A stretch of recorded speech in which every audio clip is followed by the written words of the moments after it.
आज आप गायत्री वाला का है?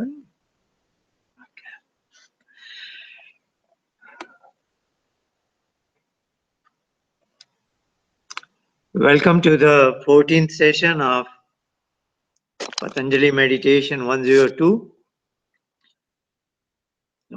We are discussing Yoga Sutras. As I see, all indications are fine.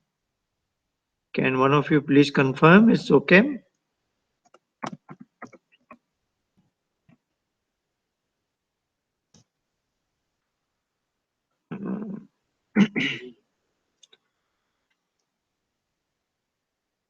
Let's see if there is somebody there.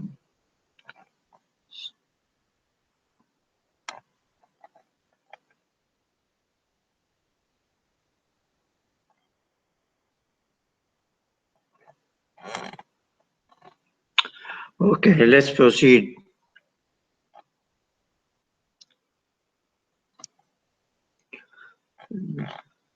So we are in the 14th session, and last week we discussed the first two limbs of Ashtanga Yoga, namely Yam and Niyam, and including benefits we can expect from different elements of Yam and Niyam, 5 and 5 each. Today we will go through the later parts of Ashtanga Yoga. And the way I have planned my slide, as can be seen in this title slide, today is 14th, and this PowerPoint file is inclusive of 15th session next week, and I think that will be the last session of the current course. So we are meeting here today, 30th November, and then 7th December we conclude this course. And let's proceed with the third limb of Ashtanga Yoga called Asana. The statement 46 is Sthir Sukham Asanam. This is how it appears in Kapil's Sankhya, exactly the same wording. Sthir Sukham Asanam. So as we have seen, the Ashtanga Yoga is a kind of a notional inward journey. Yam and Niyam were our conduct 24/7, every moment. And now it begins. If I sit for meditation, though the practice part of Ashtanga Yoga. So the journey is from outermost domain of the body to the innermost domain of meditation, dhyan, and samadhi. When gradually we want to bring all the domains, I won't say we want to bring them inactive, but we want to discipline them. The reason I cannot say inactive is because the pranic domain is always functioning. So, but other than pranic domain, we wish to bring all other body and mind domains, or if I were to use the Upanishad description of Panch Kosh, 5 envelopes surrounding the soul, then Annamaya Kosh, Pranamaya, Manomaya, Vijnanmaya, Anandamaya. So this Pranamaya will continue to function in its natural manner, though we wish to discipline it, and that will be discussing the next. So the word is disciplining all the domains rather than making all the domains inactive. So this is the outermost domain, asana, pranayam, pratyahara, dharana. So the statement 46 meaning is sthir sukham asanam. This is Sanjaya Sutra, meaning the term asana is being defined. And there are two characteristics being offered, sthir and sukham. Sthir is an unwavering, stable posture. If a body moves here and there, then some sort of a signal will go to our mind, and that will not be proper for our attempt to be in meditation. So we should adopt a posture in which we have got enough practice that the system will remain there for the desired time. You have some time in mind that you will be meditating 10 minutes, 20 minutes, 1 hour, 2 hour, whatever it is. So you ought to practice the body posture such that it cooperates with you for that kind of time frame. So that is stay, and it should be comfortable, sukham. Of course, the term stay is more important. If it is wavering, it means naturally when body is not comfortable, you make certain adjustments, isn't not? So both the terms are interconnected, interrelated. So it should be unwavering as well as a comfortable posture. And here earlier, in an earlier occasion, I have made this remark, though Hatha Yoga adopts this term, all kinds of hundreds of postures are there, say Bhujangasana, Sarpasan, Savangasana, Sheshasana. They, all these postures end with the term asana. But this definition of Sthir Sukham Asanam, which is unwavering as well as comfortable, is not applicable there. They are body postures to make different body organ flexible and stretching and all those bending, all those exercises there. So this definition of asana is not strictly applicable there. It is because this asana is to proceed further in meditation, and they are merely the body postures for physical exercise. So that we have seen earlier. Now there are two statements which are related to what does it give rise to. 47 is Prayatna Sathilya, Prayatna Sathilya. Then there is Sandhi Ananta Samapattibhyam. This is kind of benefit you can say, or the collateral characteristic. If your body posture is well practiced, you have mastered it. Maybe it is not happening on the day one, but you have mastered it on after several lengthy practice. Then you should feel like this. There are two terms here. Prayatna sathilya. Prayatna is effort. Sathilya is it is almost effortless. The posture, and we are here. We have covered two postures, mainly Sukhasana and Siddhasana. All of you are familiar with them. And when we go to the newcomer public in our PM20, PM30, we are just giving, talking about Sukhasana posture. But strictly speaking, Swastikasana is also there, which I think I have discussed in PM101, or at least that is in my book. So that is very close to Siddhasana, but slight deviation from that. So, and Padmasana is also there. So taking Vajrasana is also a possible. These are five postures, I will say, relevant for meditation. And then for a newcomer or for others, we have given a lot of flexibility.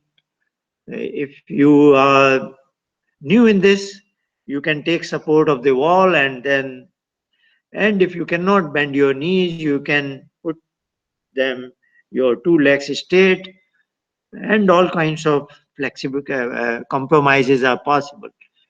And even we have said that you can sit on a armless chair, etc. So we this is a kind of, this is a starting point, and I personally don't feel that if you are not doing it well, it doesn't mean you should not go further with the later steps for meditation. This is enabling thing. These are means, not the end, so to say. And in my personal practice, I have seen, which I see even sometimes these days after so many years, which I can share with you. As you go deep in meditation, sometimes there is a feeling you need to adjust your body frame. So And then I make some, I personally go use a Siddhasan posture, which is quite, I have mastered more or less. I think I am doing it well. And I have noticed if I am going in my meditation is working well, well, qualitative qualitative feature of meditation is disconnection from mind, or mind is getting lost into nothingness. So more I am in nothingness, I have noticed something, I feel like making slight adjustment in my body, maybe spine angle slightly different, or some shoulder, I feel like that. So I just thought I can share this with you. Some of you might also be noticing it. So something is happening at the deep root level, which is uh, which is giving a signal that the posture can further be improved better. So that's what I mean. Let's look at it. Prayatna Sathilya means as you have practiced, as you have partly mastered it, now it is very effortless. So by way of being, as by way of practicing, it becomes effortlessly adoptable. That's the translation I have put in. And then Anant Samapatti Bhyam. Samapatti is kind of harmony. So your body frame is in harmony with Anant. Anant is like endless. So I am trying to translate it as leading to a feeling as if you are unbounded, although you are, of course, in this finite bound body frame. So, if you have mastered this asana, what we call, there should be a feeling as if, you are in harmony with the space, so to say. Otherwise, me are limited in the space by this body frame. So, as if you are not in the body frame. So that's the way I will interpret it. And I can say some of you might be feeling like that when you are in meditation, as if you are not limited in this body frame. You have a feeling you are not bounded, so to say. And then he gives another statement, which is 48. Tato, tata means thereby, further practice is dvandva. Dvandva is dvandva anabhighata. Dvandva is the extremes.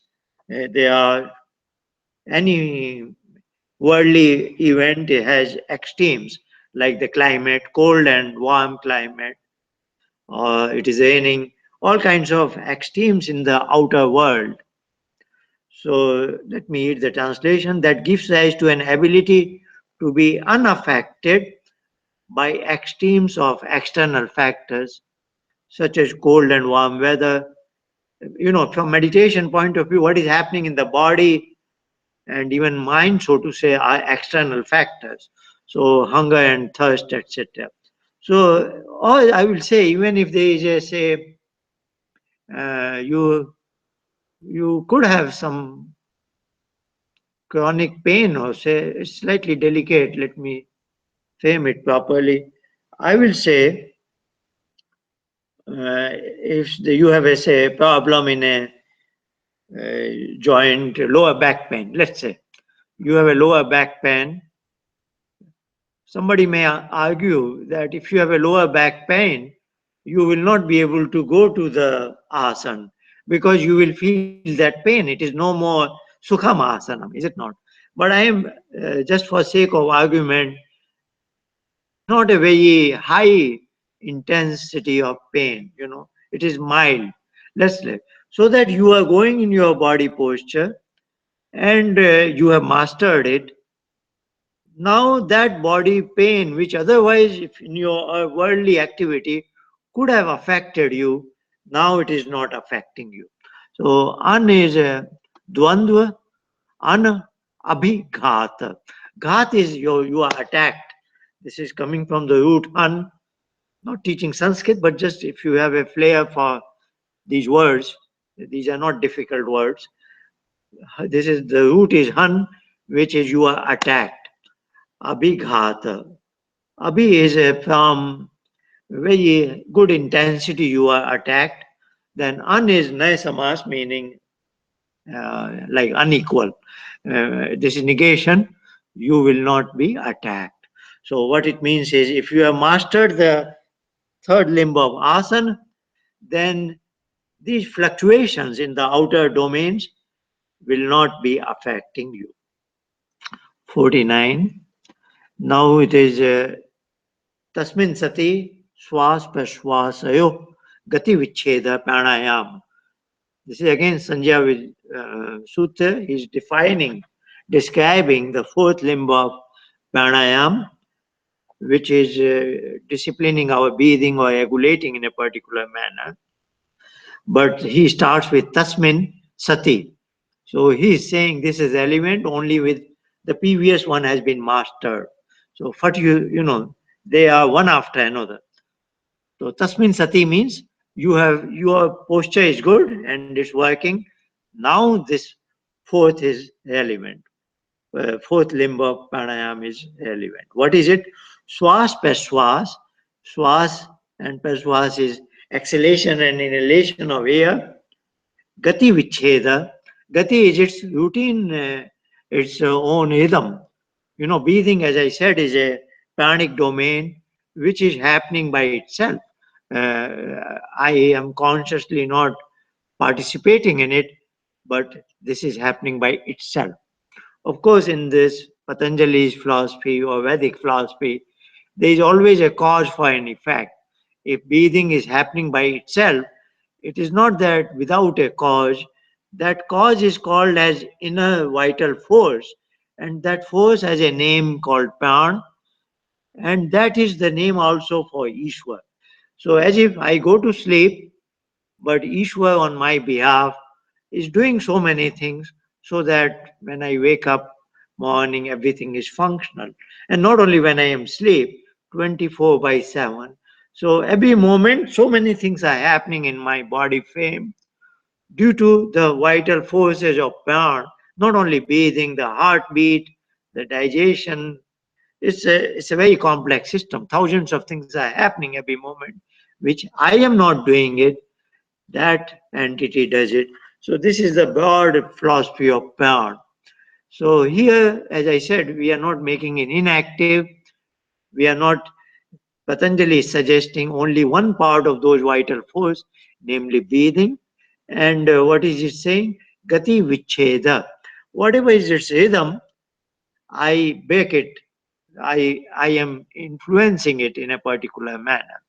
And that he will explain in the next two statements.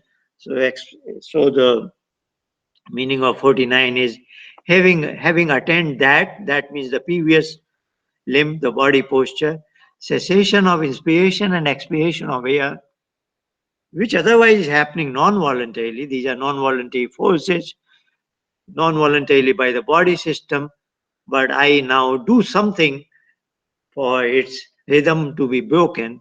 That is called pranayam. So he's defining the term pranayam. In Hatha Yoga also they do it 150. I have seen in a particular book so many kinds of pranayam, and of course that is more for health benefit. But now when we say in the context of Patanjali Yoga pranayam, it is not the pranayam of Hatha Yoga.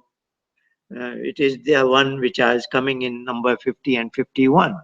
And that's what we are incorporating in our classes and courses of 101, 102. So let's look at it in 50. Bahya abhyantar stambha vetti desh kal sankhya bhi paridishto dig sukshma. So he's saying there are three types of pranayam, which he's saying when I do something to influence, breathe out, bahya, abhyanta is breathe in, and stambhaviti is when I stop it, what is called kumbhak. So in this terminology is coming from Hatha Yoga, but no harm in using these terms just for sake of communication. This is called as Rechak, breathe out, breathe in is called Purak, and Stambhaviti is called as kumbhak, holding it as it is. So as we say, even in PM20, we are suggesting 4 types of pranayam, four phases in one breathing cycle. So when we say breathe out, that is called.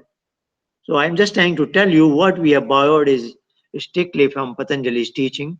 So when we say phase 1 breathe out, we are doing this, what Patanjali is telling. When we say hold the breath out, which is our phase 2, we are doing Stambvriti. So we are integrating what 3 types he is saying in one breathing cycle. Then in our phase 3, we say breathe in. We are doing this, what he is saying, Abhyanta. This is, Hatha Yoga term is Purak. And then we say hold the breath within. That is Abhyanta Kumbhak, holding it within. Then it is part of Stambhvit. So I'm saying our 4 phases relate to, have been borrowed from Patanjali's teaching.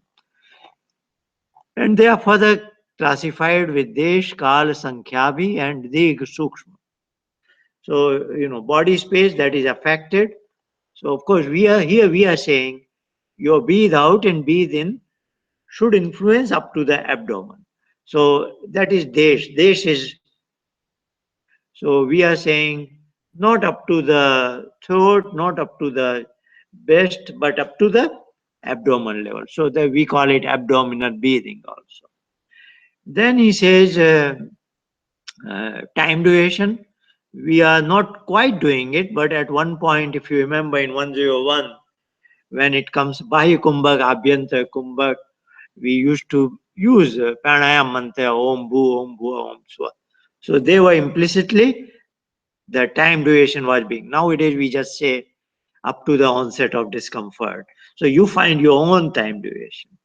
And then the Sankhya, so usually we say 3 such cycles, 5 such cycles. So all these parameters are covered in second point 50. Further on, he says, Dirgha Sukshmam. That is, how will it be, when somebody is deep in meditation, like we say, in step 2, discipline your breathing, but then we say you are now unconcerned about breathing, as if you have disciplined it. Now you are trying to discipline your mind and other inner domains. So as if we want to leave it out. And sure, if you may be aware of it, when we go deep in meditation, the way we had influenced our breathing, it goes on in a very, what should I say, Diga Sukshmavi, in a subtle manner, so to say. So sometimes when I am doing disciplining the breathing, it is more visible. You can see the abdomen and this and that. They are more, so I will say they are more dig. And then when they become more subtle, when I am deep in meditation. So that will be the interpretation of dig and sukshma. Now he is bringing a 4th kind of pranayam, which we haven't discussed here. Bahya Abhyanta Vishayakshepi Chaturtha. So Mahesh Dayanand interprets, because many authors, different authors have different interpretation. Mahesh Dayanand interprets is, this is a pranayam when body is doing breathe out and then you make it go in the reverse manner. And then when I say body means the force, what is non-voluntarily is happening in your breathing function. If it is breathe in, you reverse it, you make it happen as breathe out. So that is the 4th kind, which is good if you want to do it in your personal practice. It is good, it just gives you a better command over your operation. Benefits of pranayam, there are 2 statements. 52 is saying, Dharana sucha yogyata manasa. Dharana is our 4th limb in between. Pranayam is 4th, that will be 6th. 5th is pratyahar. So it is not, he's just making a statement. Sorry, I went to 53rd. I should have talked. Yeah, we covered in the context of pranayama. We have covered 49, 50, and 51. So I should not jump to 53. First is 52 coming. Tata kshiyate. Tata is again by pranayam. So due to the pranayam, what will happen? Kshiyate prakash avaranam. Prakash is a term for, if you remember, prakash kiya sthiti shilam. That was in nature of Prakriti, nature of Drishyam. That is statement 18 in second chapter, Prakash Kiya Sthiti Sattva Gun. So our chitta is rich in sattva, so he is referring to that Prakash. So just remember, Ashtanga Yoga is a journey. I am going from body to pranic domain to mind.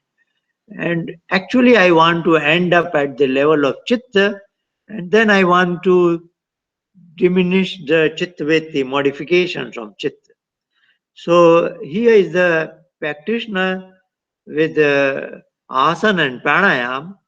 So he has to perform further inward journey of pratyaha, dharana, and dhyana, etc. So in this notional journey, as if that destination is chitta, and suppose your destination is clouded, is covered, then you cannot see the destination. Then you cannot traverse the journey, is it not? So that is what is his implication, that as if your chit is covered by clouds and kshiyate means they are removed. So due to that, what is that? Pranayam.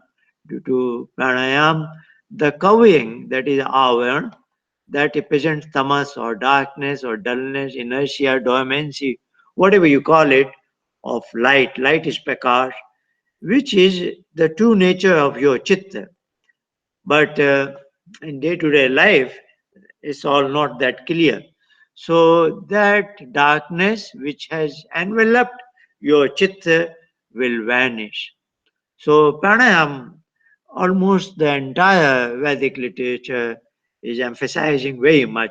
So with pranayam, it your inner journey is facilitated. Even for the superior level of chitta, where the samadhi path is applicable, there was a statement, if you remember, Pachhadan Vidayanabhyam Vapanasya. First chapter, 34th statement, there was Ishwa Pranidhanadva and all. Later on, we didn't go there, we skipped that part. 34th statement is Pachhadan Vidayanabhyam Vapanasya. So, Pran is this is something, and even in day to day life, people give this suggestion: if you are too much in depression, too much nervous, take a deep breath. Just sit and take a deep breath, isn't it? So these are, everybody accept that there is a lot of benefit if I just sit and take a deep breath. So that's what he's saying. Tatakshiyate prakash avaranam. Your journey will be facilitated. The next statement, second point 53, is dharana sucha yogyata manasa. So dharana will be the sixth limb, which is yet to come, but he's saying, which we'll look at it. I don't know if today or in the next week, whatever it is, because dharana is covered in the third chapter.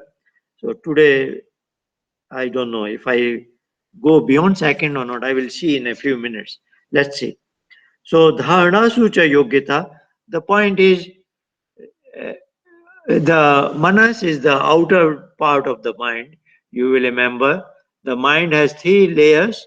The innermost is chitta, what Kapil calls in Sankhya buddhi. Then there is an intermediate layer is called ahankar, which I like to say is my storage device, memory.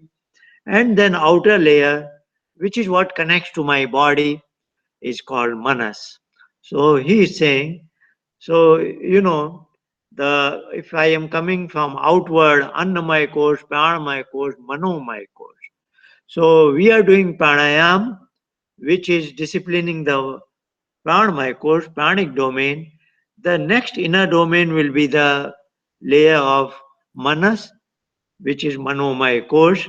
So he is saying at that step, I will be concerned with the limb of dharana, and with the practice of pranayam, that will be facilitated. Yogyata means you will become qualified or you will become capable of doing dharana.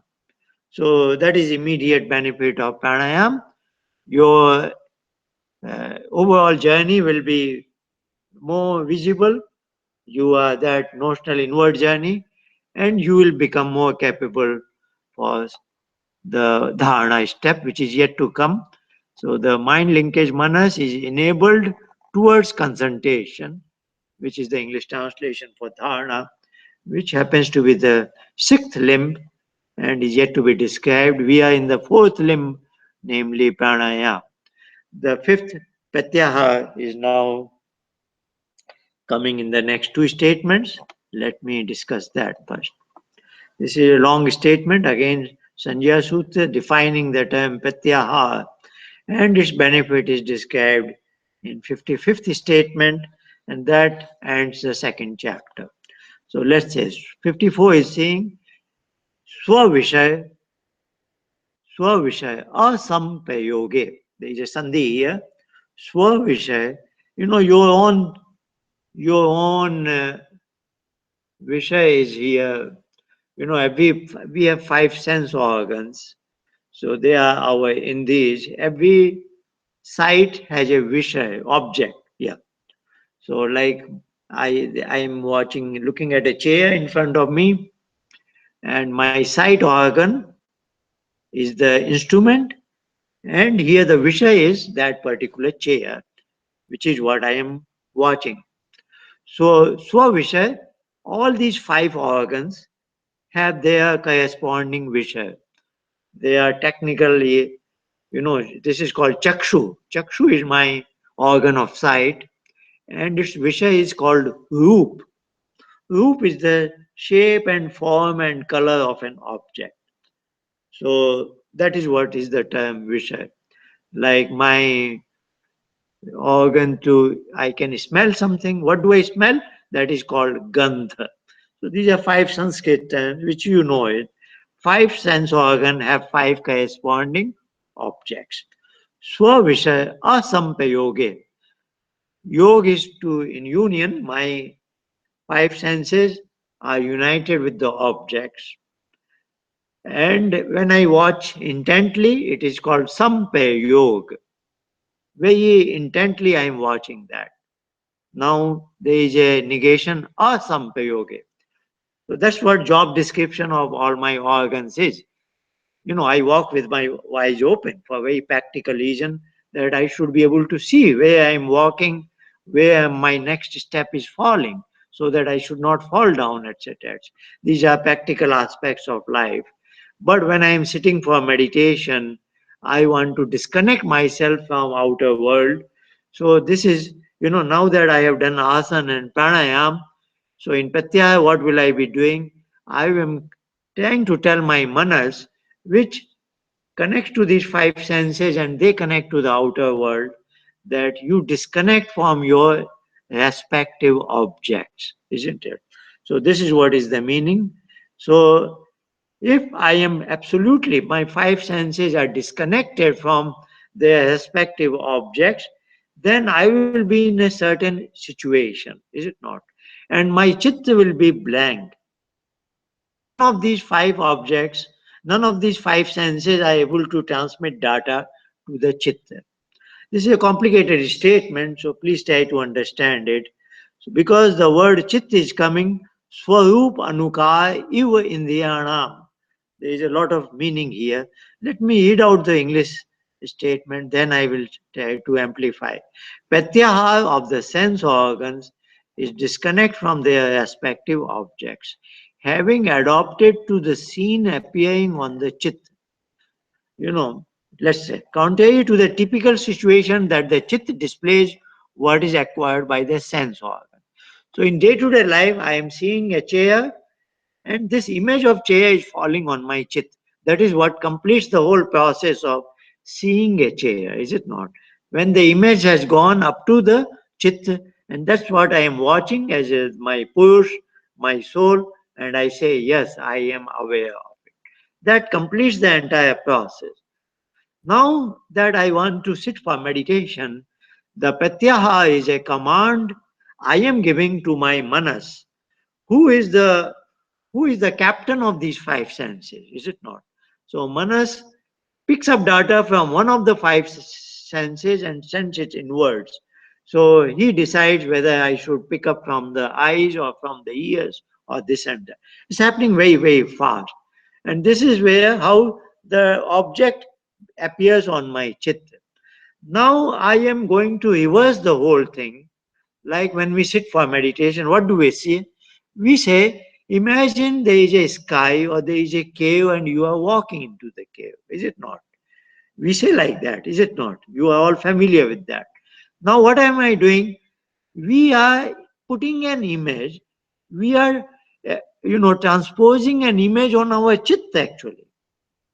And now the thing is different. Usually, chitta acquires an image coming from the outer world, and now I am telling my manas, you imagine as if the image falling on my chit is your data. That's it.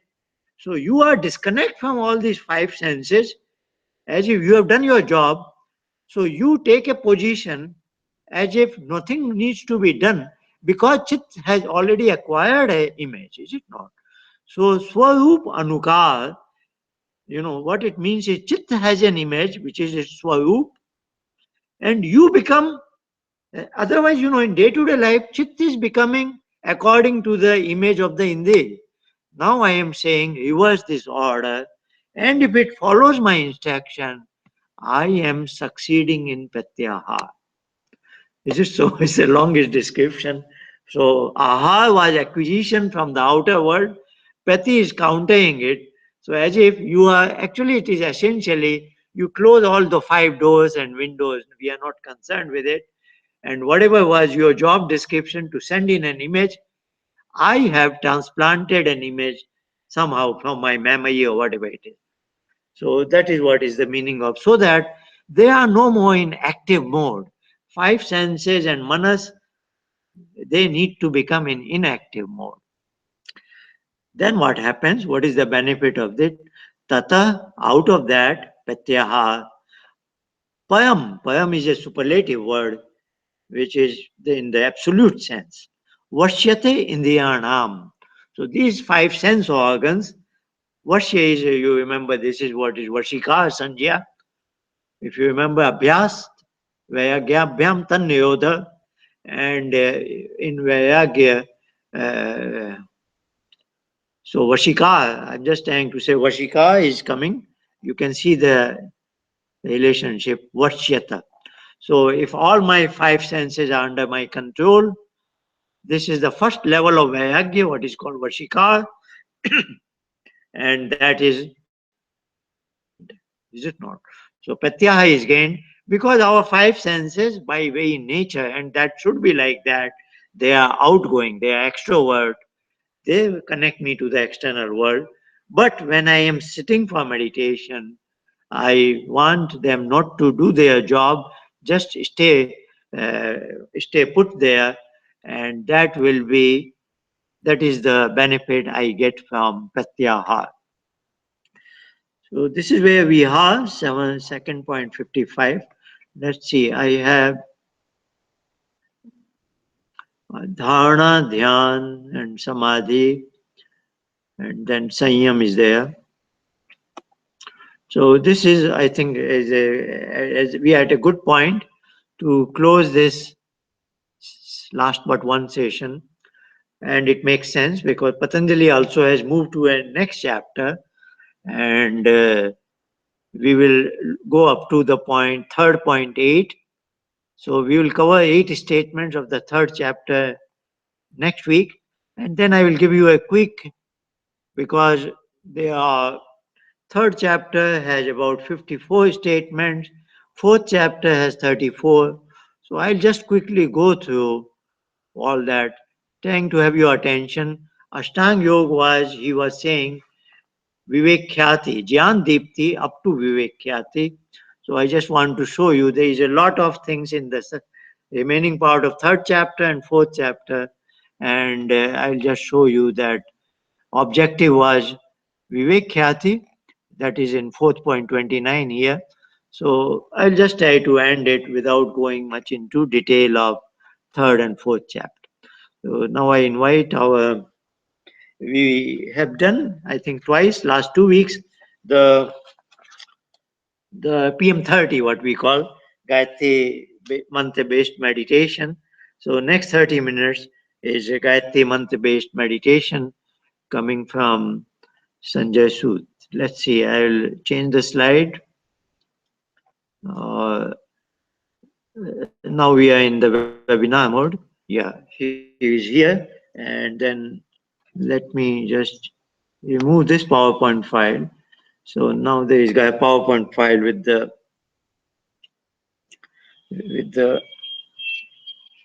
Gayatri Mantra, which he will use at his decision. Thank you all.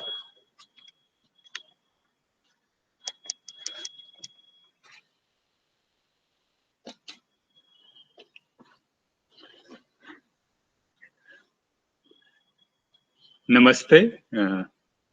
Thank you, Acharya-ji. My name is Sanjay Sood, and today I will be leading the our PM30 session, which we call Gayatri Sandhya. We call it PM30 only, and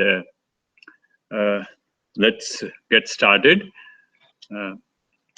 So in PM30, it is very similar to PM20. The only difference is that we will be using Gayatri Mantra to control or discipline our mind instead of the Pranab Dhvani Om, which we used in our PM20. So the basic steps are very similar. We have three steps. The first step is that we'll discipline our body. So the disciplining of the body means that you should be sitting in a comfortable posture. So Acharya-ji today only explained that there are 5 different postures you can use: Sukhasan, Siddhasan, Vajrasan, Padmasan, and one more which I'm forgetting, Swastikasana. These are the 5 asanas you can be sitting. But to a newcomer who is not used to this asanas, what we want is that he should be able to, one should be able to sit comfortably for at least the duration of our session, which is 30 minutes in our present case. So we should be able to sit with our spine straight and relaxed, and that is how we want that we should be able to inward and not worry about what is happening with our body. So that is the first thing we want to do. So those of the newcomers who cannot sit on the floor, they can sit on an armless chair or sit with their back leaning against a wall. The main thing is that you should be comfortably sitting for at least 30 minutes. That's the aim. So that's about disciplining the body. And next is disciplining your breathing. In that, we use the pranayam. And this for the pranayam, this is different than today also Acharya-ji talked about. It's not the pranayam which is practiced in Hatha Yoga. It is a pranayam where we are trying to discipline our breathing and we are trying to control. And for that, we use the 4-stage breathing, which we call abdominal breathing. So in that, the first stage is that you breathe out and your tummy should be going inward when you breathe out. And the next stage of this breathing is that you hold your breath out. And if you put your hand on your tummy, it should stay back with your tummy and it should be static there. And the next step is, and then how long you hold is as long as you are comfortable, which could be a few seconds to maybe 10, 12 seconds, depending upon your comfort level. But at least 3 to 4 seconds is minimum. That is what you should be holding. And then the next stage is that you breathe in. So when you breathe in, your hand should come out. it should be coming out, and your tummy should be filling up. And then you should, again, the fourth and the last stage of this abdominal breathing is that you should be holding your breath out, and your hand should be stable at one point touching your tummy. So that's the fourth stage. And then you should be holding for whatever the time length you are comfortable. So these are the four stages of breathing which we'll be doing when we are disciplining our breathing. So that's the four stages.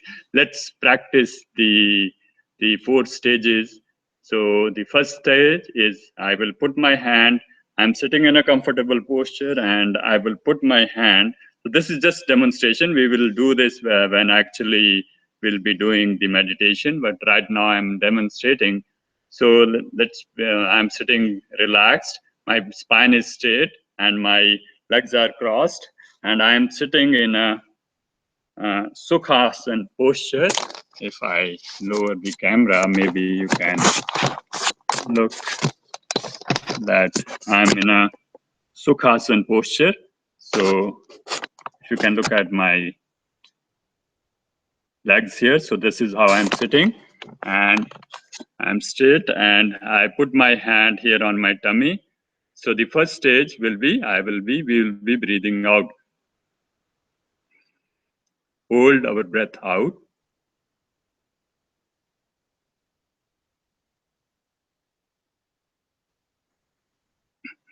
Breathe in. Hold it within.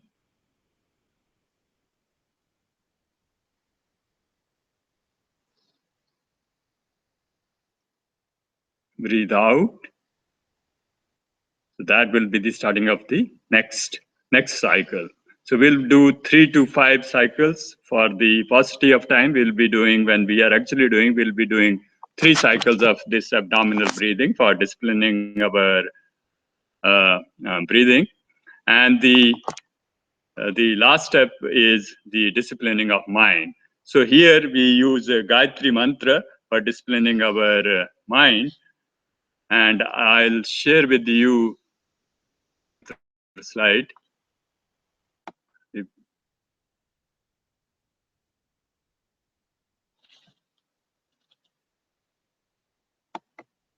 Okay, so here is the Gayatri mantra.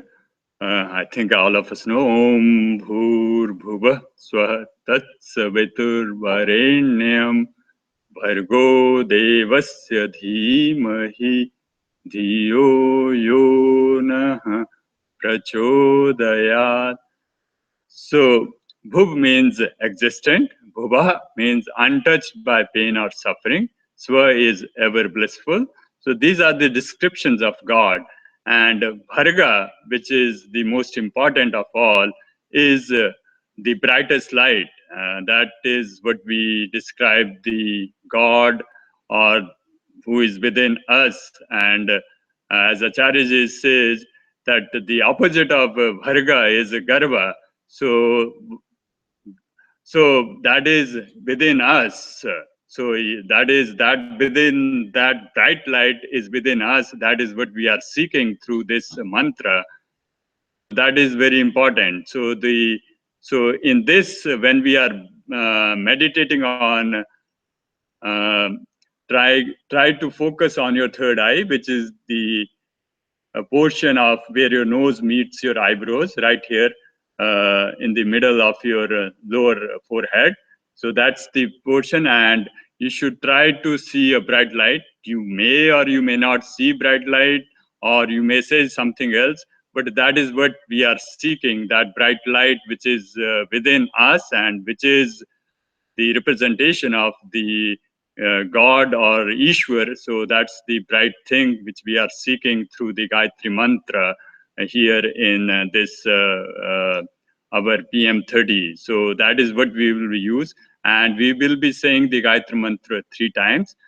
First time will be a loud recitation, where which may be of let's say that's how we'll be saying Om Bhur Bhuva Swaha Tat Savitur Varenyam Bhargo devasya dhimahi dhiyo yo nah prachodaya. The next should be loud, not so loud. It should be diminishing in volume, which should be audible only to a person sitting right next to you. And third time when we speak, it is just in your mind. You are reciting it and it's not audible. So that's the way. That is when you will try to focus everything. That's so we are slowly moving, taking our journey inward, and right by the third recitation of the Gayatri Mantra, we should be focusing on our third eye. That's the basic purpose of this recitation of Gayatri Mantra, when we are only speaking it in our mind and not verbalizing it loudly. So that's the way we'll be doing this. Um, uh, the meditation or focusing of or disciplining of our mind. That's how we will do in PM30. Okay, so let's begin. This is 8:07 in my watch, and I will set, say, 15 minutes from now. So I will set an alarm for 8:22.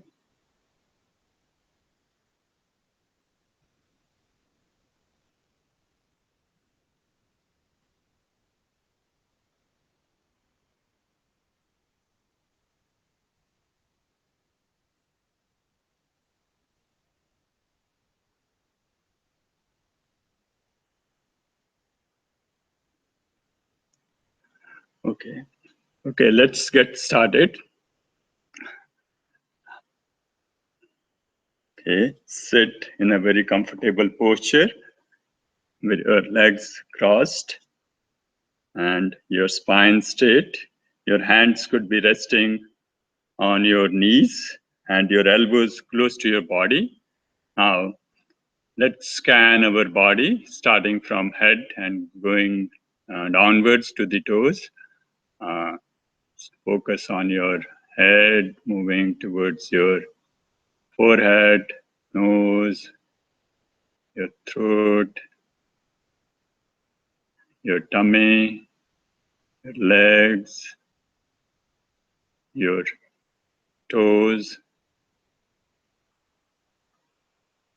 Just put a smile on our face, relax,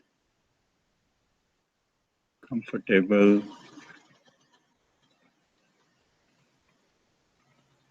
If we are comfortable, then we can move on to the next step, which would be disciplining our breathing. And that we would be doing with our abdominal breathing. Let's start. Okay. Breathe out, hold it out,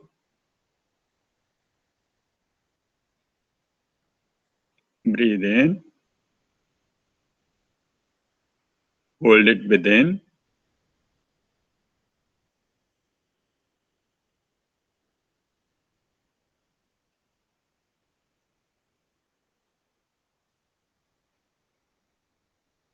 breathe out,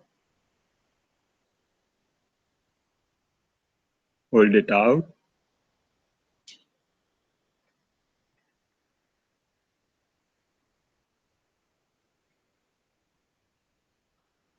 breathe in, hold it within,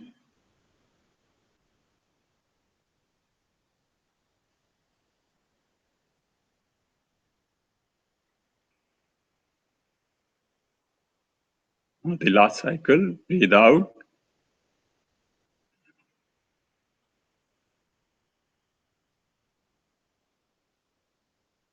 hold it out,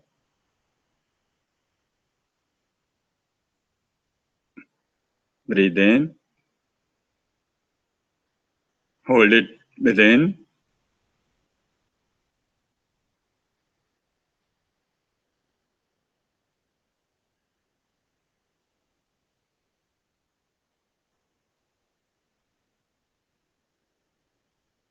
Now let the body take back its breathing rhythm. We will do the normal breathing. Body will take over the normal breathing. And then we will be reciting the Gayatri Mantra. And once we are in the meditation, if any thought wave or any your mind wavers, we will be using the Pranab Dhvani Om to push away or bring back our mind back to the third eye, to the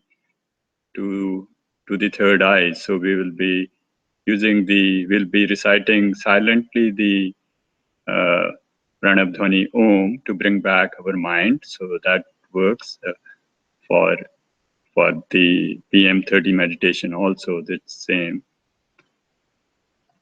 And then we will slowly open our eyes at the end of the meditation by rubbing our hands and putting our hands on our eyes. Let's get started. Om Bhurбhuvah Swah Tatsaviturvarenyam Bhargo Devasya Dhimahi Dhiyo Yo Naha Prachodaya. Om Bhurбhuvah Swah Tatsaviturvarenyam Bhargo Devasya Dhimahi Dhiyo Yo Naha Prachodaya.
Open your eyes, your hands.